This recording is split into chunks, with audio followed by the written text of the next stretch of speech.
নেত্রকোনার কলমাকান্দা ও দুর্গাপুর উপজেলার পাহাড় ঘেঁষা গ্রামগুলোতে বিশুদ্ধ খাবার পানির সংকট দেখা দিয়েছে। তাই বাধ্য হয়ে ছড়া, নালা ও কূপ থেকে পানি সংগ্রহ করছে এই দুর্গম পাহাড়ি অঞ্চলের নারী ও শিশুরা। এতে করে স্বাস্থ্য ঝুঁকিতে রয়েছে অবহেলিত এই জনপদের মানুষ। পাহাড়ি অধ্যুষিত জনপদ নেত্রকোনা, দুর্গাপুর, কলমাকান্দা এই সীমান্তবর্তী উপজেলায় গারো, হাজং সহ বিভিন্ন সম্প্রদায়ের লোকের বসবাস। শুকনো মৌসুমে দুর্গাপুরে বারোমারি, গোপালপুর ও কলমাকান্দায় লেঙ্গুড়া, খারনই, রংছাতি ইউনিয়নের চন্ডডিঙ্গা, পাঁচগাঁও, সন্ন্যাসীপাড়া, জাকিরপাড়া ও মনগড়া এই গ্রামগুলোতে খালবিল, নদী, ছড়া শুকিয়ে যায়। ফলে পাহাড়ি গ্রামগুলোতে পানির সংকট দেখা দেয়। পাহাড়ি গ্রামে পানির অভাবে দৈনন্দিন জীবন ব্যাহত হচ্ছে।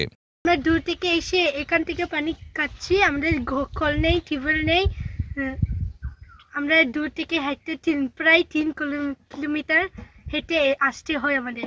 সরকারের কাছে দাবি করা হোক আমাদের কষ্টের জন্য টিউবওয়েল দিক। আমরা এটা মনে করে পরিষ্কার করে তারপরে জলটা সেকিয়ে নিই, পরে মনে করে ঘরে পানি খাই। সবসময় এখানে পানি নিয়ে হাজার হাজার মানুষ চলে আসে। আমাদের পানির এই সমস্যাটা আগে থেকেই, মানে আদিকাল থেকেই আমাদের বাপ, দাদা, নানা, নানি ওই দিন থেকে আমাদের এই পর্যন্ত আর কি পানির সমস্যাটা। কলমাকান্দা ও দুর্গাপুর উপজেলার পাহাড়ি অঞ্চলে বিশুদ্ধ খাবার পানির জন্য 10টি বাড়ির জন্য একটি গভীর নলকূপ স্থাপনের প্রকল্প হাতে নেওয়া হয়েছে। অচিরেই এসব অঞ্চলে পানির সমস্যা দূর করা হবে বলে জানিয়েছেন নেত্রকোনা জনস্বাস্থ্য প্রকৌশল অধিদপ্তরের নির্বাহী প্রকৌশলী মোহাম্মদ মশিউর রহমান।